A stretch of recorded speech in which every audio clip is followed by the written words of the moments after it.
Hello, Big Tube. Hello, friends. Welcome to Lizzie Faye Loves Books. I'm Elizabeth. And today I'd like to talk to you about a book series that I read during the month of August. And if you watched my August wrap up, I actually made a little mistake in describing how these books are connected, but I thought I would just come on here today and dedicate a whole video to these four books. These are by Chanel Cleeton, and it's the Cuba Saga, and I think all four of them have been on the Reese Witherspoon book club pick list or whatever, and I had not ever heard of Chanel Cleeton before this year. The reason I even picked up her books at all is because this book here, The Last Train to Key West, is the library book club pick for September for my local public library. And we choose our list in December for the whole year. So I knew going into this year that this was going to be our book for September. And so early in the year, I usually sit down with the list and I search around and see which of these books I can get on audio and, you know, where they're available. And that way I sort of know the ones I can't get on audio so that I know I have to start reading those a little early. But this one was not available, but I, through my searches, I discovered that these two books by Chanel Cleeton are on Audible. Well, all of them are on Audible now, but these were on Audible Plus. And I ended up inadvertently becoming a member of Audible Plus because I was a member of the Audible Escape package. And when that went away last November 1st, I went ahead and took advantage of the free 3-month membership on Audible Plus, and I had my wish list so I could see which of my wish list books were going to be on Audible Plus. And so I had a few that I thought I would probably, listen to. And then when I went to search for these, I discovered that these were on Audible Plus as well. And I was like, yay, that's great, because I'll just, listen to these before I give up my Audible Plus membership, which I still have because I've still got one other series that I want to listen to. But meanwhile, I'm glad that I had that available because I think only one of these is on Hoopla on audio. They are both on ebook on Hoopla. Anyway, so I discovered these two books, and on Audible they're listed as the Cuba Saga. All four of the books that I just showed you. Now, on Goodreads, they are not shown to be a series. I don't believe still that they are shown to be connected.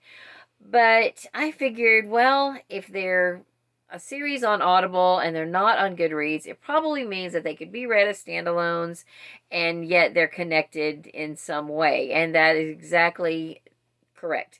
So let me just start from the very beginning and say you can read any of these four books in any order, and you don't even really have to understand how they connect to appreciate the story and to understand the story. So they all center around, each book has a main character that is from the Perez family of Cuba. And so let me show you the order of publication, and then I'll go back and show you the chronological order, because it's almost it kind of like it reminds me of Lonesome Dove, how there's like two completely different reading orders depending on whether you want to read chronologically or publication. So the first book that was published is Next Year in Havana, and then the second one is When We Left Cuba. Third one is The Last Train to Key West. And the fourth one, and this one was just released this year, The Most Beautiful Girl in Cuba. But now, chronologically, this one is actually the oldest. It's set the farthest back. I believe 1896 is when this book starts. And then, moving forward, this one is the next one chronologically. It is set in 1935. Then we go back to the original order, and these are only set about a year apart, sort of, because one of them has a dual timeline. So one of the timelines is about a year. This one is about a year ahead of this one. So it gets confusing. But like I said, you don't have to read them in order. So let me just tell you a little bit about each one, sort of how they connect, and which ones were my favorites. If you saw my video, my wrap-up, you already know that this one's my favorite. And I told our leader of our book club, I said, we picked the best one to read because, you know, the other people from book club are probably just going to read this one. And, you know, I said, it's good. We picked the right one. Anyway, so this book, when Next Year in Havana, it's actually centered around two main characters. One of them is from the 1959 timeline, and the other one is her granddaughter in 2017. So in 1959, I can't say it with a Spanish accent. She is one of four sisters of the Perez family. She has an older sister, Isabel, and then the next one down is Beatrice, and then I think Elisa is next, and then Maria is only 13 at the time of 1959. And they have a brother, too, who is somewhere in the middle. I think he might even be a twin to Beatrice. I'm almost positive. So, their parents are Emilio and someone. I don't think it ever said their mother's name, but it's 1959, and we first though meet Marisol in 2017, and she's the granddaughter of Elisa, or I think the narrator says Alethea, or Aletha. No, I don't know. I'm sorry, I'm bad at it. It is spelled Elisa, so that's what I'm gonna say.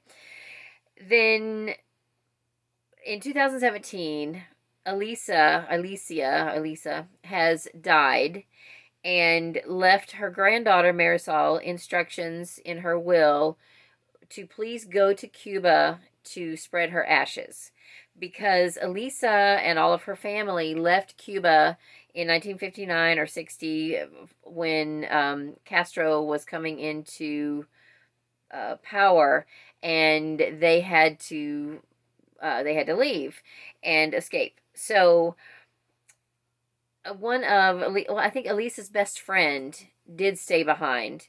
And so when Marisol goes to Cuba, and in 2017, it was still a little iffy about what she could do when she got there. She was a writer, and I believe she took an assignment or made up an assignment to write about upcoming tourism opportunities in Cuba, and that's how she got there, on like a work visa, so that she could go and write this article. And she smuggled her grandmother's ashes in the bottom of her cosmetics.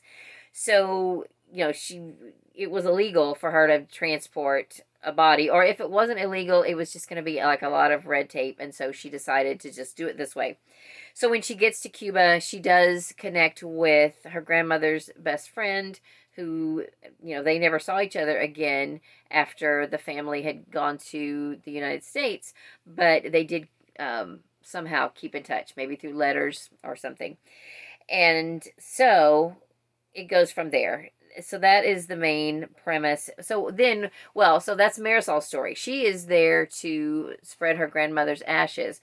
So then it goes back and forth, and we learn Elisa's story of her and her sisters and their family and what happened to them right leading up to having to leave Cuba for the U.S.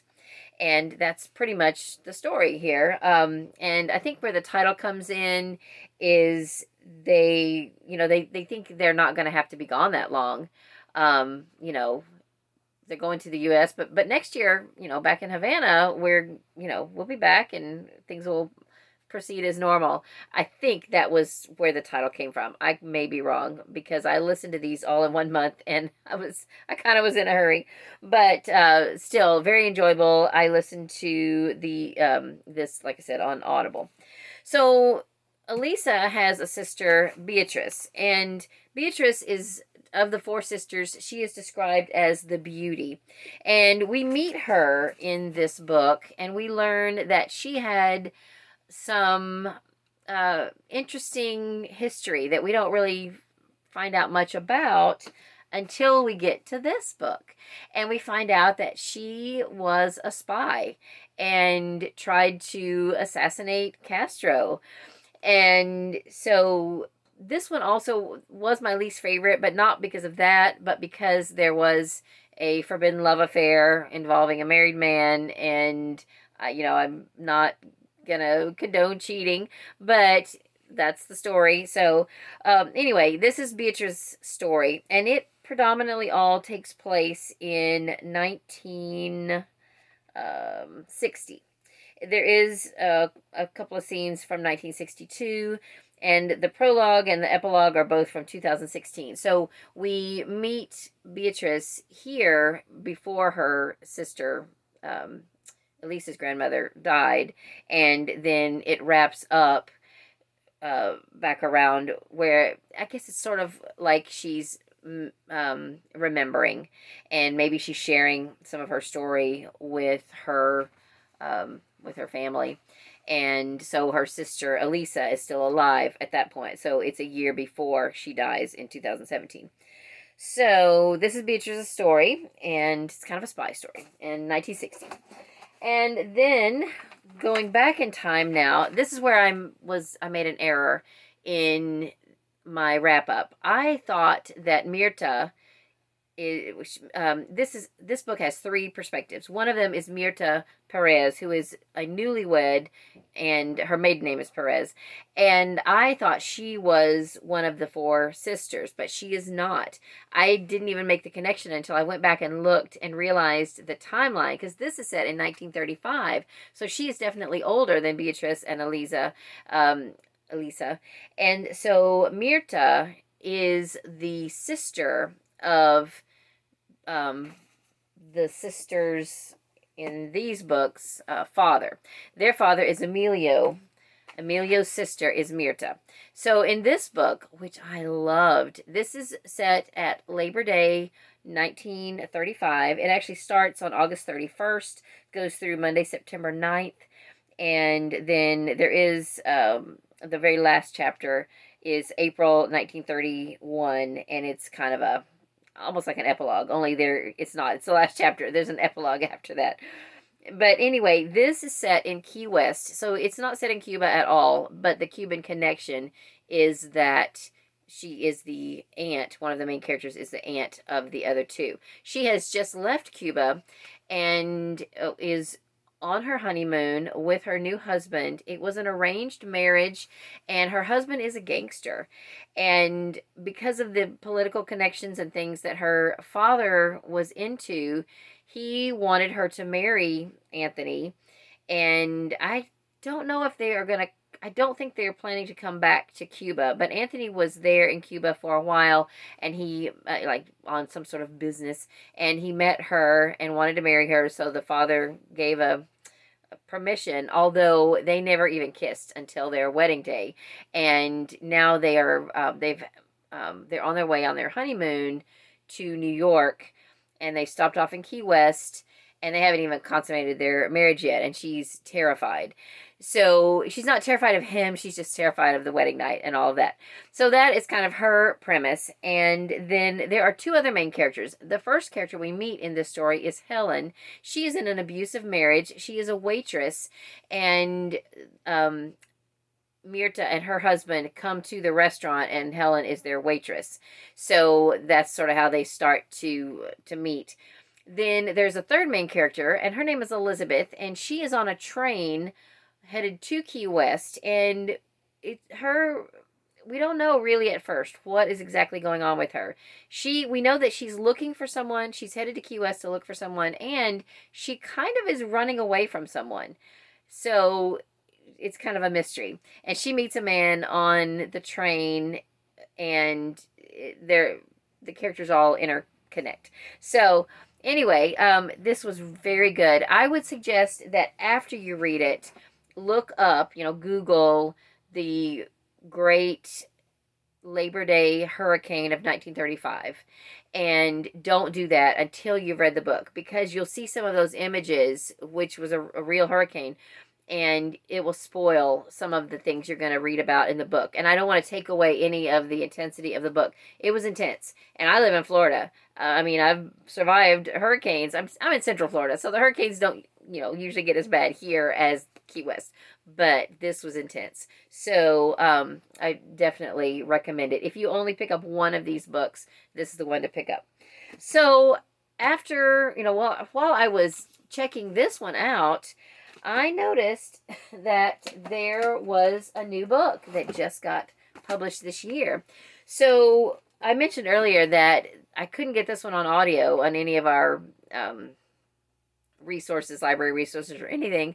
So I asked our librarian if she would purchase it on Overdrive, and she did, especially because it was a book club book. She was more than happy to do that. It's a library book club. So, and I'm so glad have you guys ever, when you use Overdrive, you know about the recommend function?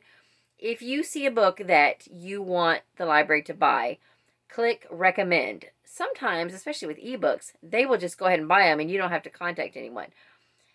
In my case, they don't usually, every time I have recommended an audiobook, it never gets bought unless I specifically then contact the library and say, hey, could you buy this for whatever reason? When you recommend a book, then if you're the only one that's recommended it, you're the first one to get it, and it automatically gets pulled up on your account. One time it happened where I guess I wasn't the only one who recommended it, and so I ended up being third in line for one that that the library ordered for me. So it was fine, but I've learned now, if I'm going to ask for a book, click the recommend button first. So I'm glad I did. Said all that to say, by the time I got done with this, which I went ahead and returned it just a few days later, it didn't take me but maybe 3 or 4 days from the time I checked it out to get it done. I went back and looked at it. It was already a 22-week wait for this book in our county. So it's that popular. So same thing. When I knew I wanted to get to this book, and the only copy I could get was this physical copy, so I clicked recommend, and then I emailed the librarian, and boom, it was in my account. So I listened to this. This is set in 1896, and I still don't know, even after today, sitting down and going through and connecting the names, I don't know exactly how this connects to this one. I do know that this woman here is an aunt to the other ladies. This is set farther back, and I think one of the main characters in this book, her name is Marina Perez. She marries someone named Sandoval, so it's not going to be any of their kids who are the Perez. And she does mention that she had a brother, and his name was Arturo. And I looked and looked all through this to see if Mirta's father was Arturo, and it never said. It speaks about her father, but it doesn't ever say if he's Arturo. I suspect that that's the connection. Or there may be another generation in between, since this is the 30s and this is 1896. It's like a 40-year difference. I'm not sure.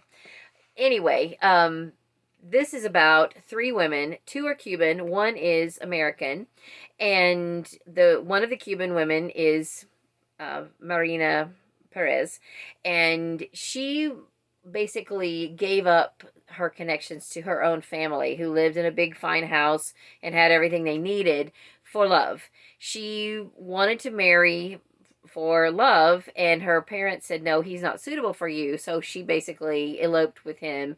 And so now it's 8 years later. They have a daughter who I think is 6, and the revolution has started with Spain. Spain, I guess, is in control of Cuba at that time.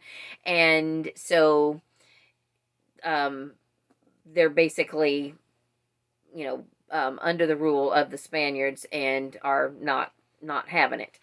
So, hey guys, pardon the interruption, but I've been watching back through this footage and realizing that I did give a good bit of spoiler material for this newest book, The Most Beautiful Girl in Cuba. So I'm going to go back to what I just filmed, and when I start saying a little too much there, I'm going to just put some text over it, and I'll try to see if I can just extend that text on through the spoilery parts so that you could mute it or just skip on over or whatever. And my apologies for that. I even said, I don't think I've given spoilers, and then I went back and watched, and yeah, I said a little too much about this book. So, my apologies, and now I'll let you get back to the video. The other Cuban we meet first, her name, I have to look and see what her name is, Marisol, I believe. She gets put in prison because one of the Spanish generals basically attacks her and tries to rape her, and her friends and family rush in, and they are soldiers from Cuba, and they save her, but then the Spanish general turns it all around, makes it look like she did something to him, and she gets sent to Cuba, or they're in Cuba. She gets into prison. So sorry. So she is the one that the title refers to, the most beautiful girl in Cuba, because then we also meet Grace, who is an aspiring newspaper reporter in the United States. She interviews with both Hearst and Pulitzer first, and then Hearst, and ends up working for one of them. So I won't say who. And through a series of events, one of those men finds out about this woman in Cuba, and she kind of just becomes the poster child for Cuba, and they concoct a plan to help her escape from Cuba and come to the U.S. and use her personality to try to influence the U.S. to come to the aid of Cuba. And I don't know the history of all of that. I don't know how, if any of that has any real truth in it or not, but it's a well-crafted story. And so those are the three women. And Marina Perez, she has to go, all the Cubans have to go and live, certain ones that are involved in the revolution, they have to go and live in these camps, and their houses get burned by the Spaniards. And so they can work and come and go, they just have to live in this camp. So Marina gets work doing laundry, and then eventually becomes a courier or a messenger, taking messages hidden in the laundry to the revolutionaries to aid in the war effort. And so it goes from there. Anyway, I don't think I've given you too much spoilers. Most of the stuff I've said happens in all of these, happens like right in the beginning of each book. And I just want to give you enough so that you can kind of see how each book is set up, so that you could see if you want to read any of these or not. So these two both have 3 different perspectives. And this one has one perspective, but it's like she's looking back into her memories. And then this one has 2 perspectives and 2 timelines. The other 3 perspective ones are in the same time frame. This has 2 perspectives, but it's 2 timelines. So I hope that these sound interesting to you. Let me know in the comments if you have read any of these books and what you thought of them. I know that Sarah, the Bookish Knitter, has read Last Train to Key West, because when I was getting ready to read it, or maybe after I'd already finished it, I was scrolling down through just to see if any of my friends had read it, and she had rated it 5 stars, and so did I. I definitely thought it was great. I think I rated this one 4, and this one 4, and then this one 3. Like I said, it was my least favorite.